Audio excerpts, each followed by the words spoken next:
Tantor Audio presents Seal the Deal by Kate Aster. Narrated by Tanya Eby. Part 1. Suburban Chicago, 18 years ago. She really had thought they were fixed. Lacey stared down at Taffy and Buster's progeny, 7 adorable bundles of fur, as they explored the inside of a crate beneath her homemade "Rabbits for Sale" sign. Clearly, she had been wrong. With a defeated sigh, she watched people bustle in and out of booths at the weekly farmers' market. They held in their hands a tomato here, a head of lettuce there, as though each locally grown fruit or vegetable was a treasured prize. At just 12, Lacey couldn't quite appreciate the difference between the produce here and the massive shipments trucked into the grocery store every day. But it was a fun atmosphere, with the regulars chatting among themselves and crowds of preschoolers eagerly awaiting $1 pony rides. The farmer's market was only a short walk from home, but her parents had never taken her or her sister here. Lacey couldn't imagine them waiting till a particular day of the week to buy fresh produce. They would certainly never spare the extra hour or two to wander aimlessly from booth to booth, squeezing peaches and tapping melons. Time was money, after all, Lacey reminded herself, as she glanced at her watch. The morning was passing without a single sale.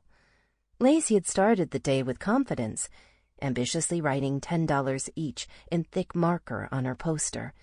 By mid-morning, she had replaced it with a more modest $5. Now she resorted to flipping the poster over and starting fresh. Free to good home. As the minutes ticked away, she began imagining the looks of reproach in her parents' eyes if she returned home unsuccessful, recalling her recent Girl Scout cookie sales effort that hadn't met the Owens' high standard for success. Even worse, what would become of the bunnies? Lacey shielded her eyes from the sun to see if there were any interested prospects in her midst. A familiar shape was approaching, dark against the glare of the sun. But her sister's stride was easy to recognize. Also just 12, Vi walked as though she should be pounding the pavement of Wall Street, rather than marching through a suburban farmer's market, carrying a bright pink piece of poster board. Standing above her now, Vi glanced down at the crate, quickly counting heads. No luck yet. It was more of a statement than a question, but Lacey answered anyway. No. Vi looked sharply at Lacey, as though she was staring down an unruly bunch of stockholders at an annual meeting. Okay, here's the deal. If I sell every one of these rabbits by the end of the day, I get a 50% cut. 50%? But I feed them out of my own money. You're not going to get anything if you keep doing things your way. Besides, you might be surprised what I can sell them for. Lacey eyed the pink poster board that Vi held protectively to her chest. Okay, deal. With great resolve, Vi ripped Lacey's poster off the stake and taped up her own. Lacey's jaw dropped when she read it. Rabbits for sale, $20 each. Perfect for Sunday dinner. That's horrible, Vi. I don't want people to eat them, Lacey gasped. These are the suburbs, Lacey. No one's going to skin a rabbit out here. Vi then leaned over, lowering her voice. But every little kid who reads this sign isn't going to let Mommy or Daddy let these cute animals be stewed up. Parents will have to buy them just to stop the crying. That's wrong, Vi. We can't do that. Who says? It's not a lie. People do eat rabbit, you know. As always, Vi's logic sent Lacey's head spinning. Or maybe it was the heat. Well, besides, Mom will make you get rid of these little guys one way or another. Vi did a slashing movement with her finger at her throat for added emphasis. Lacey's eyes widened. Vi knew she had won. She turned triumphantly toward the crowd. Rabbits for sale, rabbits for sale, the sweetest meat you'll ever eat. Heads whipped around. Rabbits for sale, the sweetest meat you'll ever eat. Vi's chant was as effective as the best advertising jingle that ever came off Madison Avenue. A stampede of children dragging their parents was followed by high-pitched squeals. You're not really going to eat them, are you? one whined. "But they're so cute," another chimed in. Tears rained a downpour. "I don't want anyone to eat this one. I would name him Charlie." Helpless parents reluctantly pulled out their wallets. Less than an hour later, Lacey handed over the last rabbit to a freckle-cheeked boy, while Vi smoothly accepted a stack of bills from the father, swift to point out that he was $1 short. When the boy and his father were out of earshot, Vi yanked the sign out of the ground, saying under her breath, "Let's split up the money at home. We don't want to look too mercenary." As Lacey watched her adopted sister load their belongings into their red wagon, she was reminded yet again of the undeniable difference between the two of them. Lacey, the only biological daughter of the successful Gerald and Hilary Owens, did not have nearly the business sense or ambition of either of her parents. Yet with irony, her adopted sister resembled them in every way possible. Despite the day's windfall of cash, Lacey felt strangely inadequate as she lifted the empty crate into the wagon. She was uncomfortable with this new feeling she had as she looked at Vi. She felt envy. Chapter 1. Today, Annapolis, Maryland. Not another open casket. Stepping through an arched doorway and into a sea of gray hair and solemn faces, Lacey quietly groaned at the sight of Dr. Donald Baker at the other end of the room. Through the hushed crowd, she waded toward the casket that rested in front of a stunning wall of floor-to-ceiling windows overlooking the Chesapeake Bay. The well-appointed funeral home was easily the most expensive place to mourn on the eastern seaboard. Death, Lacey had discovered recently, came with a hefty price tag. Holding her breath apprehensively, she gazed down at Dr. Baker as he lay in an impressive mahogany casket. He looked just like the photo that had caught her eye in the obituary section of the newspaper 3 days ago. Even stone cold, his face had a kindness that brought tears to her eyes. Absurd, of course, since she didn't even know the man. After so many funerals, she should be callous to this part of her job. With a little digging online, Lacey had learned that the late Dr. Baker owned a chunk of waterfront property crowned with a stately colonial. For a real estate agent just starting out, selling a listing like that would upgrade her life from ramen noodles to Chinese takeout for at least a year. She boasted her determination, recalling the image of V gracing the cover of Business Week. Lacey doubted she'd ever climb to such lofty heights of success as her adopted sister, but it would be nice to have something to boast about. Besides, she had rent to pay. So she dabbed her tear-moistened eyes and scanned the room. Lacey had memorized the face of Dr. Baker's widow from a photograph online. Spotting her immediately, she felt a small surge of excitement. Too easy. She might even get out in time for the next funeral on her schedule. Taking no more than 3 brisk strides toward the widow, she slammed into something as unyielding as a 6'3" slab of concrete. 2 jarring steps backward and she slipped, suddenly seeing nothing but a blur of vertical motion. It was an out-of-body experience, as though she could actually see her own mortified expression as her head made its rapid descent toward the floor.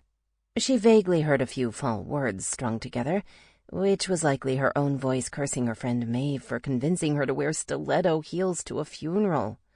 Completely inappropriate, both the stilettos and the curse. In a flash, she saw her life rush past her, an unimpressive sequence of failed careers and failed relationships. She could see her parents and sister standing over her casket, shaking their heads and muttering, "You just couldn't get it together, could you, Lacey?" Then her head smacked against the marble slab floor, the impact thankfully softened by the updo in her hair.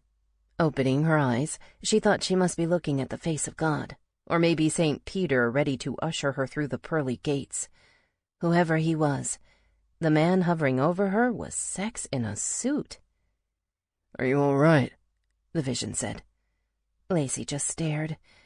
His image was decadent, piercing blue eyes, classically chiseled features, and skin that begged to be touched.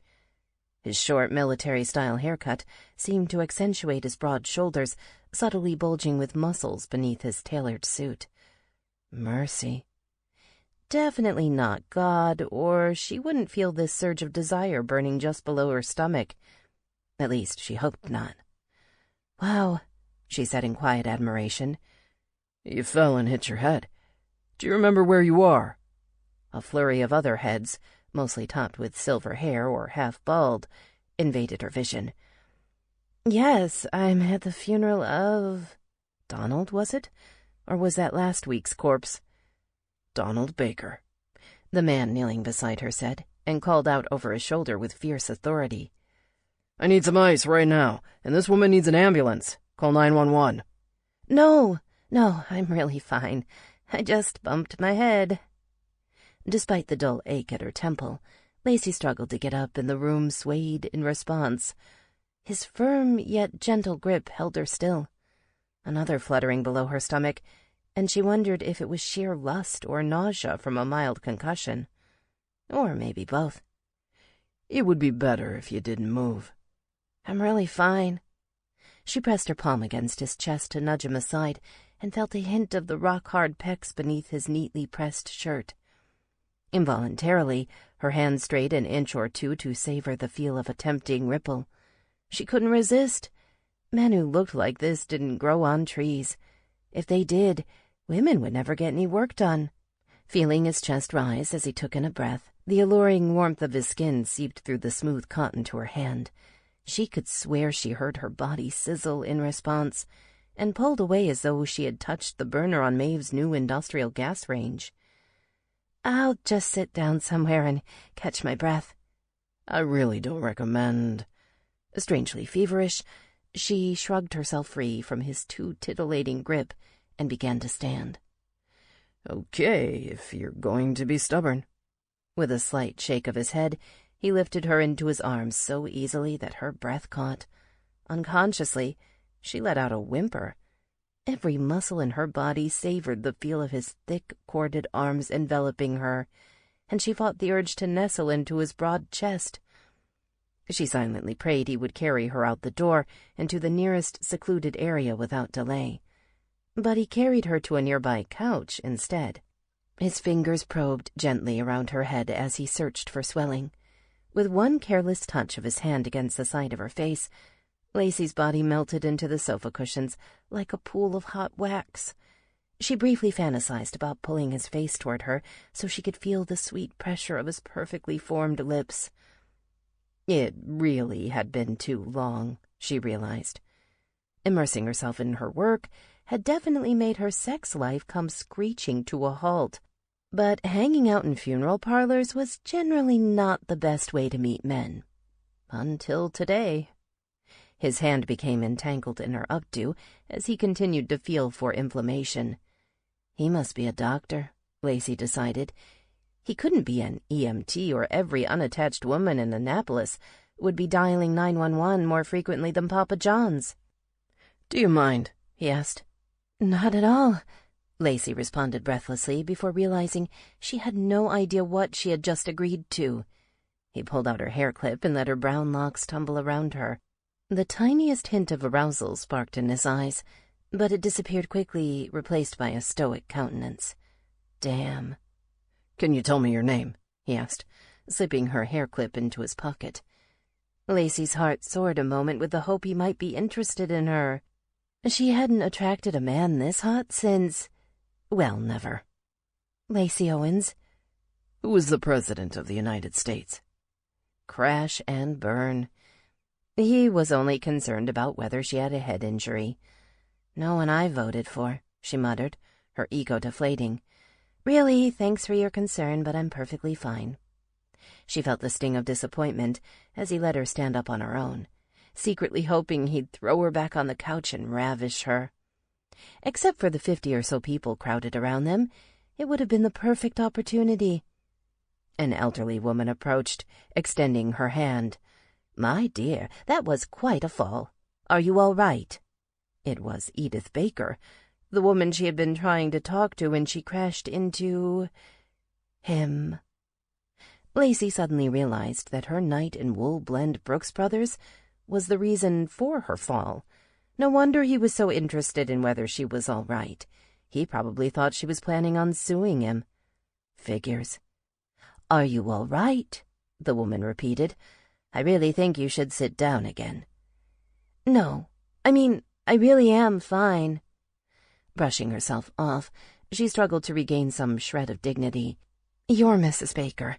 I wanted to extend to you my sympathy. I'm Lacey Owens." "Thank you. I'm so glad you're all right. How did you know Don?"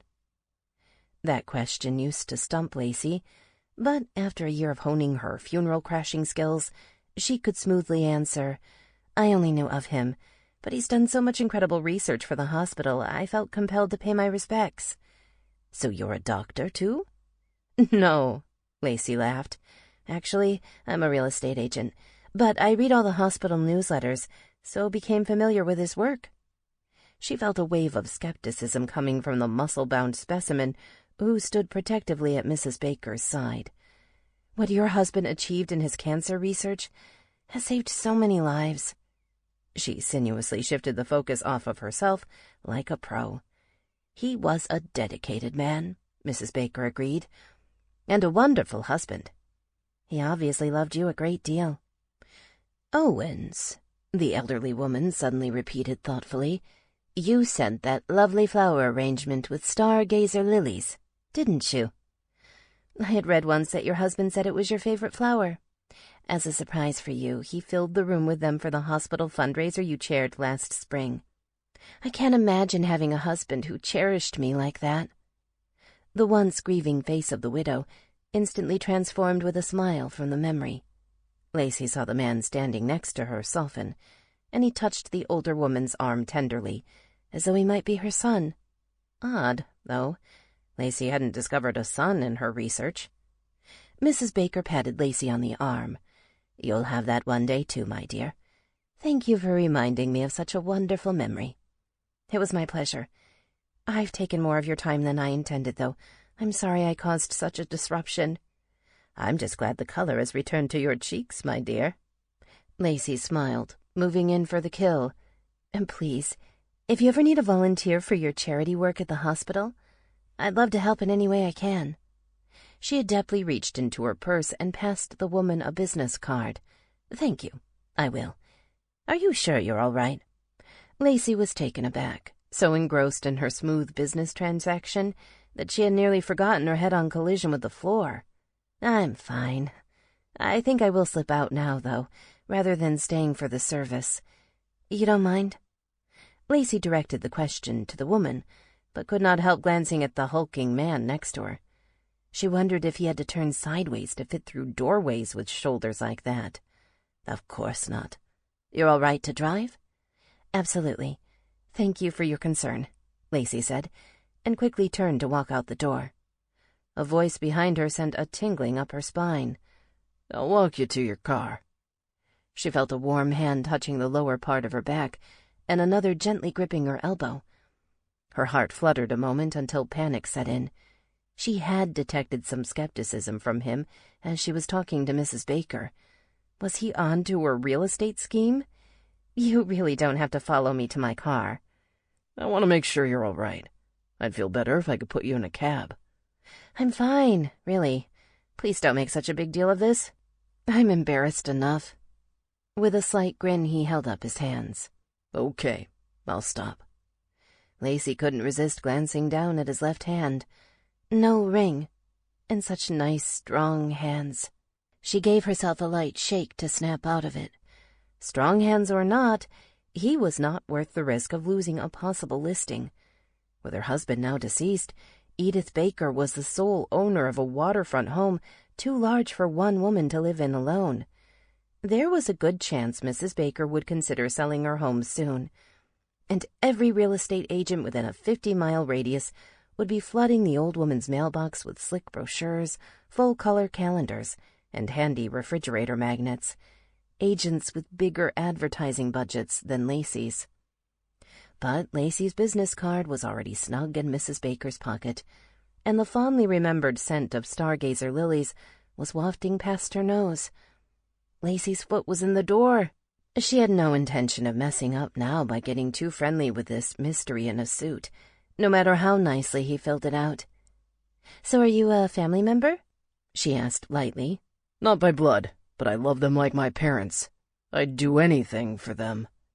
He said it with such conviction that he might as well have said, "I'd kill for them." His tone made Lacey's eyes widen. Definitely too defensive.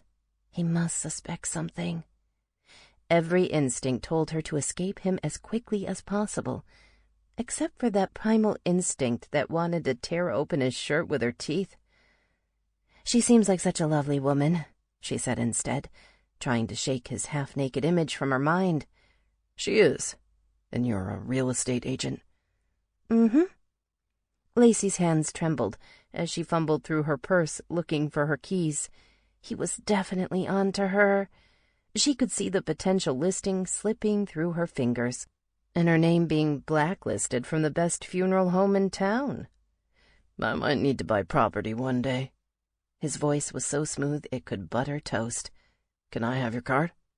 I actually think I gave my last one to Mrs. Baker. I wasn't really expecting to do business at a funeral." She let out a little laugh. He seemed taken aback. Lacey babbled, "I can't believe I slipped and fell at her husband's funeral. Talk about making a scene." "Those were slick floors for such high heels." He looked down at her shoes and pointedly let his gaze linger a little too long on her legs. "And you were definitely walking too fast." Lacey bristled, quickening her pace. "I wouldn't have fallen if I hadn't walked into someone. You, if I remember correctly." When he smiled, she couldn't help wondering how his teeth got so white. They looked positively delicious. "I'm very sorry if I had something to do with your fall, then.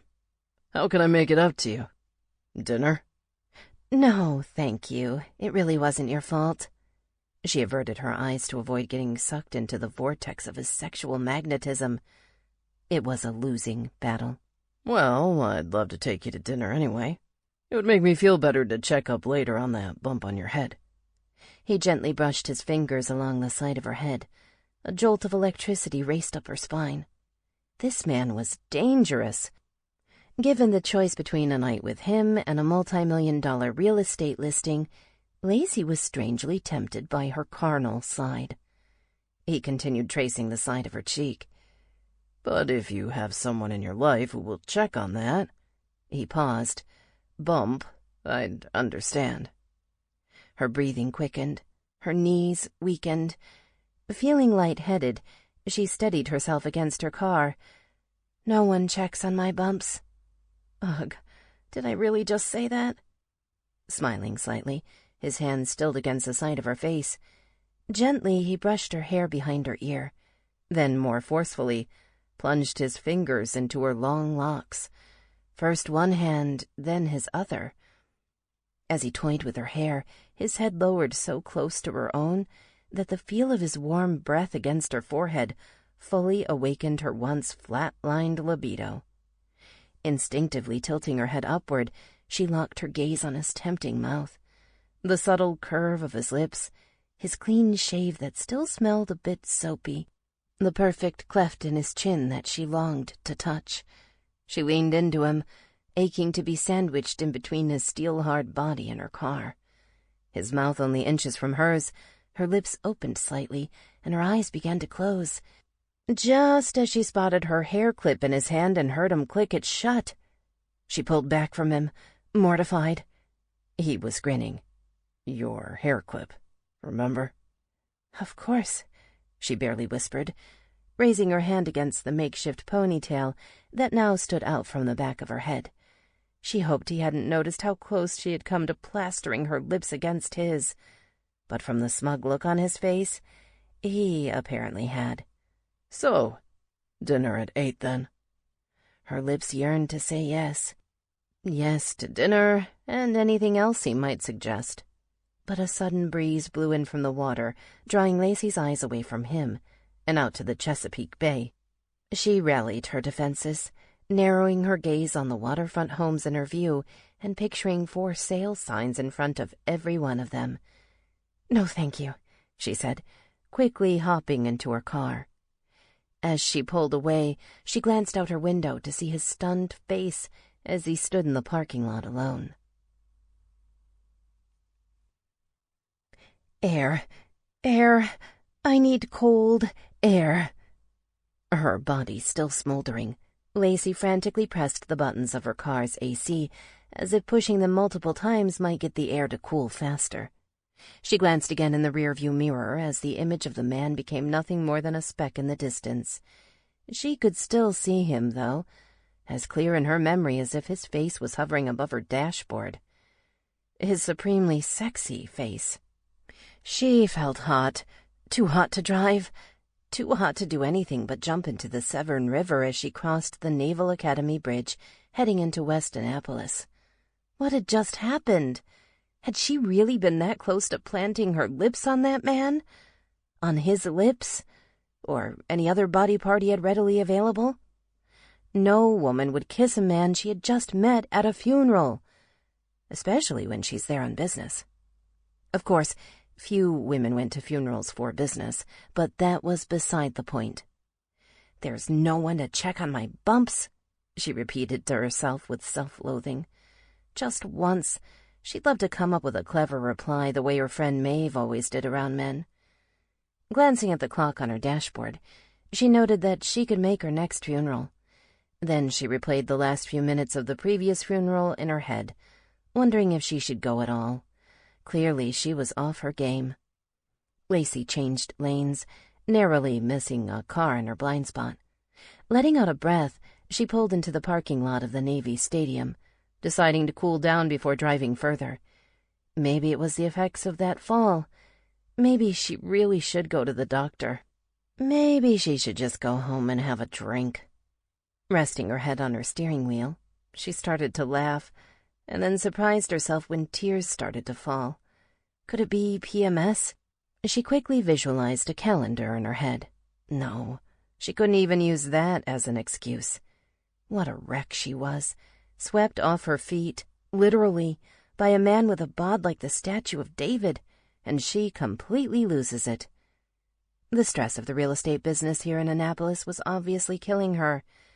Or maybe she was breathing in too much formaldehyde at all these funerals. Or it was the lack of sex. That's what Maeve would tell her. Hell, that's what every cell in her body was screaming right now. Suddenly she was laughing again, nearly hysterically at the memory of herself falling flat on the floor in the middle of a funeral home. She didn't know if she should feel humiliated, angry, or, remembering the final 30 seconds in the parking lot, turned on. Yep, she was definitely turned on. That, she decided, is exactly the type of man she had to avoid until this newest career of hers takes shape. Just a little time off from distractions, she had convinced herself. With a string of pathetic dates still fresh in her memory at the time, a temporary hiatus from men hadn't seemed like much of a sacrifice. Of course, she hadn't been counting on meeting a guy who looked like that. The man radiated sex from his pores. No, no, no. Letting out a breath that would have made her yoga instructor proud, she attempted to mentally purge his delectably yummy image. She was not going to spend her 30s the same way she had killed time in her 20s, dabbling in dead-end jobs, distracted by whatever or whomever crossed her path. Just once, she wanted a business card with a boast-worthy tagline. Lacey Owens, ranked #1 in real estate sales in Annapolis. And finally, she had come up with a foolproof plan for making it reality. It was a plan even worthy of Vi. She just had to stay focused. With a sigh, she pulled an obituary from a file she had stashed in her back seat and punched another funeral home address into her GPS. She might just be able to make it. Chapter 2. Lieutenant Commander Mick Riley played those last minutes in the parking lot with that leggy brunette over in his mind as he stood in front of his bed, pinning medals to his uniform with precision that bordered on OCD. He gave himself a slight nod. Each one was perfectly straight, perfectly aligned with the next, in exactly the spot dictated to him by Navy uniform regulations. Something about putting on his uniform made... Sample complete. Ready to continue?